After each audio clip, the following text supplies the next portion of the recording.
নমস্কার বন্ধুরা, defence knowledge আপডেটসে আপনাদের স্বাগত। তো বন্ধুরা, ভারতের ডিফেন্স সেক্টর থেকে এই মুহূর্তে এমন একটি খবর সামনে এসেছে যা শোনার পর প্রতিটি ভারতবাসীর বুক গর্বে ভরে উঠবে এবং একই সাথে আমাদের প্রতিবেশী দুই দেশ চীন ও পাকিস্তানের রাতের ঘুম উড়ে যাবে। আপনারা স্ক্রিনে দেওয়া ডিফেন্স নিউজে যে হেডলাইন বা ইমেজটি দেখতে পাচ্ছেন, সেখান থেকে এই খবরটি সামনে এসেছে যে বিখ্যাত British aerospace company Rolls Royce দাবি করেছে যে ভারতের পঞ্চম প্রজন্মের যুদ্ধ বিমান অর্থাৎ এমকার জন্য প্রয়োজনীয় 9টি অতি গুরুত্বপূর্ণ জেট ইঞ্জিন টেকনোলজি আগামী বছরের শুরুতেই তৈরি হয়ে যাবে। হ্যাঁ বন্ধুরা, আপনারা ঠিকই শুনেছেন। আসলে 120 কিলো নিউটন ক্লাসের এই ফাইটার ইঞ্জিন ভারতের বিমান বাহিনীকে বিশ্বের অন্যতম শক্তিশালী এয়ারফোর্সে পরিণত করতে চলেছে। আজকের এই ভিডিওতে আমরা একদম গভীরে গিয়ে আলোচনা করব কি এই প্রযুক্তি, কিভাবে এটি ভারতকে সামরিক দিক থেকে সম্পূর্ণ আত্মনির্ভর করে তুলবে, এর ফলে চীন ও পাকিস্তানের রণকৌশলে কি বিশাল ধাক্কা লাগবে এবং ভারতের অতীতে কিছু ভুল রাজনীতি কিভাবে আমাদের ডিফেন্সকে পিছিয়ে দিয়েছিল, যা এখন মোক্ষম জবাব পাচ্ছে। ভিডিওটি শেষ পর্যন্ত অবশ্যই দেখুন, কারণ আজ অনেক অজানা তথ্য আপনাদের সামনে উন্মোচন হতে চলেছে। তাহলে বন্ধুরা, প্রথমেই বোঝা যাক আসল ব্যাপারটা কি। তাহলে দেখুন, ভারত দীর্ঘদিন ধরেই নিজের পঞ্চম প্রজন্মের স্টেল ফাইটার জেট অর্থাৎ এমকা তৈরির ওপর কাজ করছে। কিন্তু যে কোনো আধুনিক যুদ্ধ বিমানের আসল প্রাণকেন্দ্র হলো তার ইঞ্জিন। ভারত এর আগে নিজস্ব কাবেরী ইঞ্জিন তৈরি করার চেষ্টা করেছিল, কিন্তু পর্যাপ্ত প্রযুক্তির অভাবে তা পুরোপুরি সফল হয়নি। আর বর্তমান খবর অনুযায়ী ব্রিটিশ জায়ান্ট রোলস রয়েস ভারতের এই মেগা প্রজেক্টের জন্য একটি 120 কিলো নিউটন ক্লাসের শক্তিশালী ইঞ্জিন যৌথভাবে তৈরি করার কাজ করছে। কোম্পানিটি জানিয়েছে যে এই ইঞ্জিনের কোর বা মূল অংশটি তৈরি করার জন্য যে 9টি অত্যন্ত জটিল এবং ক্রিটিক্যাল প্রযুক্তির প্রয়োজন তা আগামী বছরের শুরুতেই পুরোপুরি প্রস্তুত হয়ে যাবে। আর এর অর্থ হলো ভারত কেবল তৈরি করা ইঞ্জিন কিনছে না, বরং এই প্রযুক্তির যৌথ মালিকানা বা আইপিআর ভারতের কাছেই থাকবে।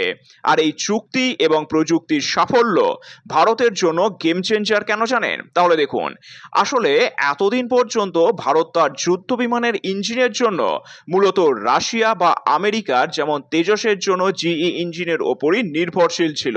কিন্তু যুদ্ধের সময় কোনো দেশ যদি পার্টস বা ইঞ্জিন দিতে অস্বীকার করে, তবে ভারতের হাত পা বাঁধা পড়ে যেত। রোলস রয়েসের এই প্রযুক্তির ফলে ভারত নিজেই নিজের ইঞ্জিন তৈরি ও আপগ্রেড করতে পারবে। এছাড়াও পঞ্চম প্রজন্মের ফাইটার জেটের জন্য সুপার ক্রুজ ক্ষমতার প্রয়োজন হয়, অর্থাৎ আফটার বার্নার ব্যবহার না করেই শব্দের চেয়ে দ্রুত গতিতে ওড়ার ক্ষমতা। এই 120 কিলো নিউটন ইঞ্জিন এমকাকে সেই সুপার ক্রুজ ক্ষমতা এবং র্যাডারের চোখ এড়ানোর জন্য দুর্দান্ত স্টেল ডিজাইন প্রোভাইড করবে। আর প্রযুক্তিটি ভারতে হস্তান্তরিত হওয়ার ফলে ভারতের নিজস্ব অ্যারোস্পেস ইকোসিস্টেম যেমন এইচএএল, ডিআরডিও এবং বেসরকারি ডিফেন্স কোম্পানিগুলো কার্যত চাঙ্গা হবে। এছাড়াও হাজার হাজার ইঞ্জিনিয়ার এবং দক্ষ শ্রমিকের কর্মসংস্থান তৈরি হবে। ভবিষ্যতে ভারত এই ইঞ্জিন অন্য দেশে রপ্তানিও করতে পারবে। আর এবার আসা যাক মজাদার বিষয়ে, অর্থাৎ ভারতের এই অগ্রগতি দেখে চীন ও পাকিস্তানের বুকে কেন কাঁপন ধরছে। তাহলে দেখুন, চীন সবসময় দাবি করে যে তাদের কাছে J-20 নামক পঞ্চম প্রজন্মের স্টেল ফাইটার জেট রয়েছে, কিন্তু সামরিক বিশেষজ্ঞদের মতে চীনের এই ফাইটার জেটের ইঞ্জিনের মান অত্যন্ত দুর্বল।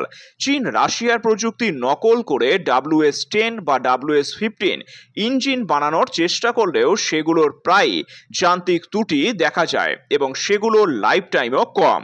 আর ভারত যখন রোলস রয়েসের মতন বিশ্বমানের কোম্পানির সহায়তায় 120 কিলো নিউটন ইঞ্জিন তৈরি করবে, তখন ভারতের এমকা ফাইটার প্রযুক্তির দিক থেকে চীনের J-20কে বহু দূরে পেছনে ঠেলে দেবে। আর লাদাখ বা তিব্বতের মতন পাহাড়ি ও কম অক্সিজেনযুক্ত অঞ্চলে ভারতের এই ইঞ্জিন অনেক বেশি কার্যকর প্রমাণিত হবে। আর পাকিস্তানের অর্থনৈতিক অবস্থা তো আপনারা সবাই জানেন। তাদের কাছে পঞ্চম প্রজন্মের ফাইটার জেট তৈরি করা তো দূরের কথা, কেনার মতন টাকাও নেই। তারা সম্পূর্ণভাবে চীনের দেওয়া JF-17 বা J-20 বা J-10C এর ওপর নির্ভরশীল। ভারত যখন আকাশ সীমায় তার পঞ্চম প্রজন্মের এমকাম মোতায়েন করবে, তখন পাকিস্তানের এয়ার ডিফেন্স সিস্টেম এবং তাদের চতুর্থ প্রজন্মের চীনা ফাইটার জেটগুলো ভারতের সামনে খড়কুটোর মতন উড়ে যাবে।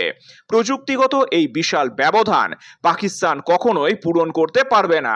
আসলে বন্ধুরা, আজ ভারত যেখানে দাঁড়িয়ে আছে সেখানে অনেক আগেই পৌঁছে যেতে পারত, কিন্তু ভারতের অতীতের ভুল রাজনীতি এবং আমলাতান্ত্রিক জটিলতা আমাদের ডিফেন্স সেক্টরকে কয়েক দশক পেছনে ফেলে দিয়েছে। আসলে 1980-র দশকে যখন তেজাস এবং কাবেরী ইঞ্জিনের প্রজেক্ট শুরু হয়, তখন তৎকালীন সরকারগুলো ডিফেন্স বাজেটকে কার্যত পর্যাপ্ত ফান্ড দেয়নি এবং গবেষণার জন্য বিজ্ঞানীদের সঠিক পরিকাঠামো দেওয়া হয়নি। আর এর ফলে আমাদের বিদেশি আমদানির ওপর নির্ভর করে থাকতে হয়েছিল, যা ফরেন লবি বা বিদেশি দালালদের পকেট গরম করত।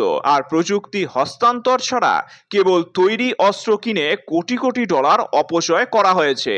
যদিও বর্তমান সময়ে ভারত তার নীতি সম্পূর্ণ বদলে ফেলেছে। এখন ভারতের পরিষ্কার কথা, যদি ব্যবসা করতে হয় তবে প্রযুক্তি ভারতে নিয়ে আসতে হবে এবং ভারতেই তৈরি করতে হবে।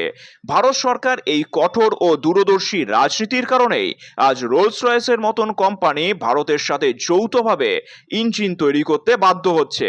আর এটি ভারতের ক্রমবর্ধমান বৈশ্বিক অর্থনৈতিক শক্তি এবং ভূ রাজনৈতিক প্রভাবেরই প্রমাণ। 2026-27 সালের এই সময়কালটি ভারতের প্রতিরক্ষা ইতিহাসের জন্য একটি স্বর্ণযুগ হতে চলেছে। রোলস রয়েসের এই 9টি গুরুত্বপূর্ণ প্রযুক্তির সফল বাস্তবায়ন ভারতকে অ্যারোস্পেস ইন্ডাস্ট্রির এক নতুন উচ্চতায় নিয়ে যাবে। আর ভারত আর শুধু আমদানিকারক দেশ নয়, বরং বিশ্বের বুকে অন্যতম বৃহৎ সামরিক শক্তি হিসেবে আত্মপ্রকাশ করতে চলেছে। রোলস রয়েস এবং ভারতের এই যৌথ উদ্যোগ নিয়ে আপনাদের কি মতামত তা নিচে অবশ্যই কমেন্ট করে জানাবেন। আর আপনাদের কি মনে হয় এই এমকা ফাইটার জেট চীনের J-20কে ধুলোয় মিশিয়ে দিতে পারবে?